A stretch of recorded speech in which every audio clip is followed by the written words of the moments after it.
Hello， 大家好，我係 Kitty 啊。今日就想同大家分享下呢個 Typhossi 同埋 Archer & Olive 呢兩個牌子嘅 Bullet Journal 嘅分別啦。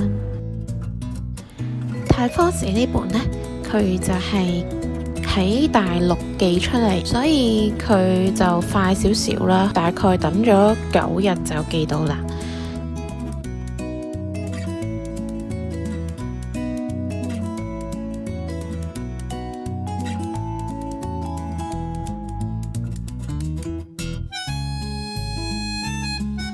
然後 Archer & Olive 呢本呢，因為佢係喺美國寄出嚟嘅，咁就都等咗幾耐，同埋個運費都幾貴咯，就等咗計埋假期，等咗16日左右就寄到啦。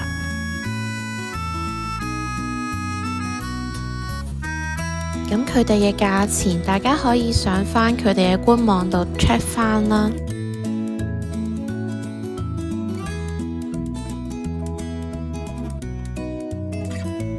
你可以睇到呢 Archer & Olive 呢個包裝係比較精緻啦，同埋係 fancy 少少嘅。佢係連埋一個好靚嘅盒啦，有埋佢嘅 logo。咁俾大家望下啦，佢後面就寫住佢係喺邊度寄出嚟啦，同埋佢嘅 model 啊、顏色啊等等嘅。你見到佢係寫住 Made in China。另外呢本呢就冇寫係 Made in 邊度。咁我哋而家一齊拆開佢哋嚟睇下啦。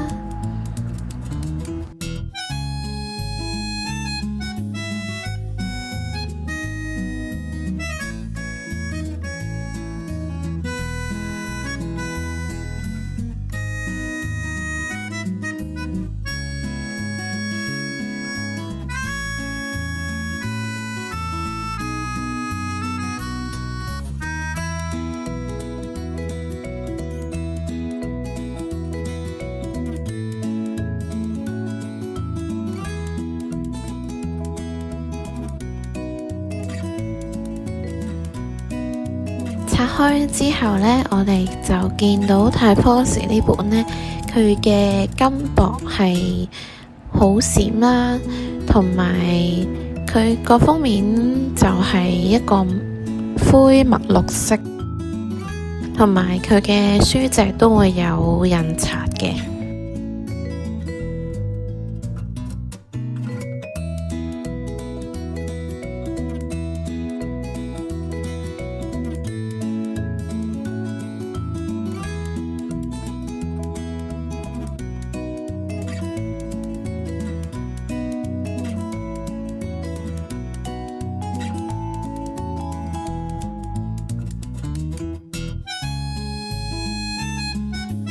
拆埋呢本之後呢，我哋就好明顯睇到個分別啦。咁摸上去呢，佢哋嘅質地都係一樣嘅，係有啲布嘅質地咁樣。你會見到 Archer & Olive 呢本呢，佢嘅金箔啊係比較似古銅色或者係玫瑰金色多啲嘅。Typhossi 嗰本呢就係金啲。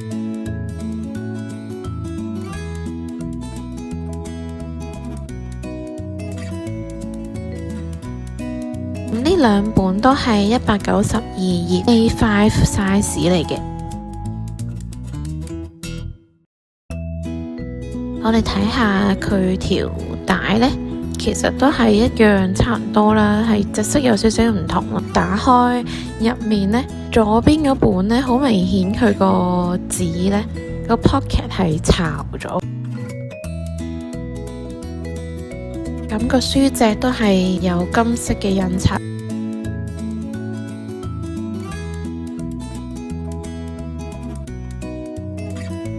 近鏡俾大家望下，你會睇到個分別。右邊係古銅色啲嘅。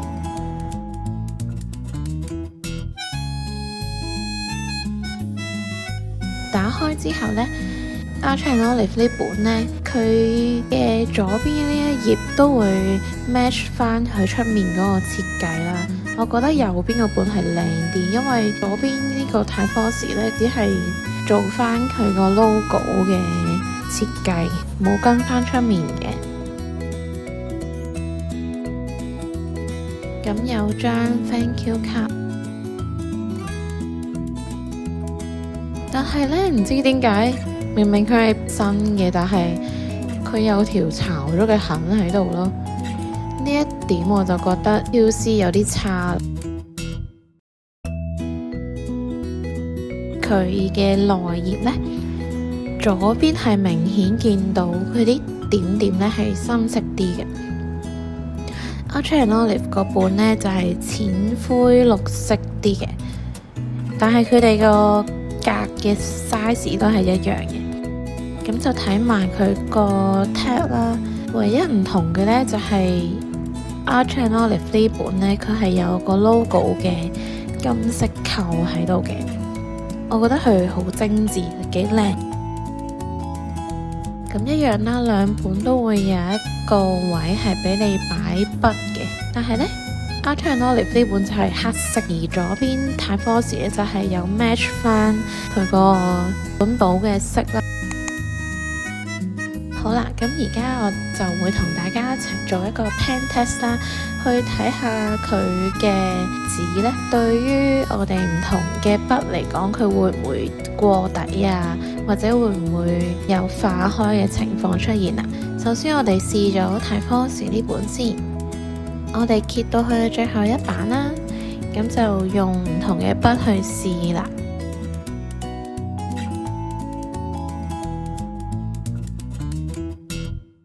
首先就係 Pentel 嘅呢支簽名筆啦，呢支都冇人唔識㗎啦。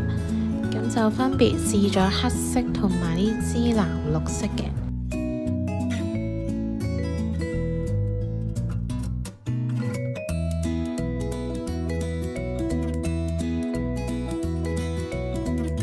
之後就係 Tombow 嘅呢支 Play Color 啦，即係普通嘅水筆。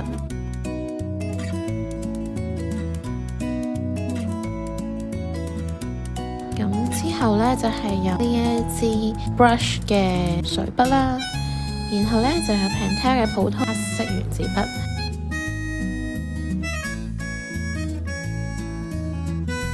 之後就係 Muji 嘅一支 highlighter 啦，然後我就會用 dip pen 啦，即係尖水筆呢，點我呢個 Color First 嘅藍綠色墨水。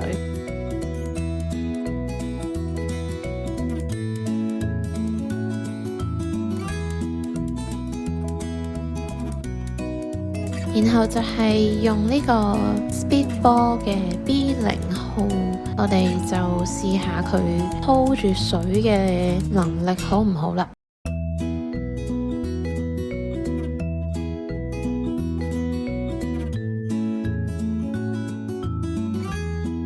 之後就會用到鋼筆，呢支就係 TWSBI Eco 嘅 Extra Fine 嚟嘅。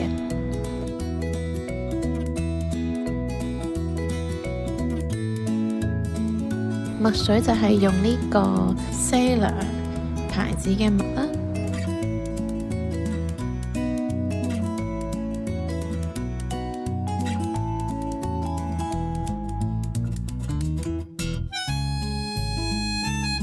之後呢，大家都好熟悉嘅 Kaweco 啦，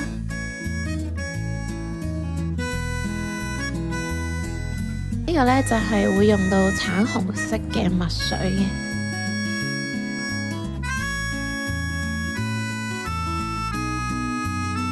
呢個就係 medium 嘅 nib size，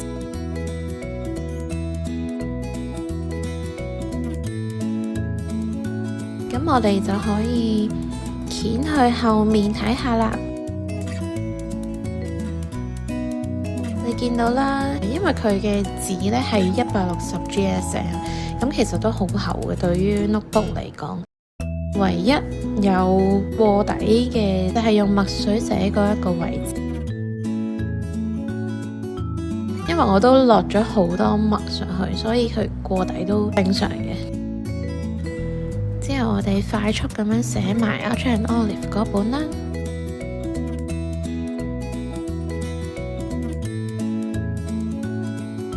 我發現呢一本呢，佢雖然都係寫住係160 GSM， 但係佢鋪墨水嘅能力好似係高啲，佢唔係好透嘅啫喎。咁所以 Archer and Olive 貴都係貴得有道理，佢啲紙嘅紙質係更加好。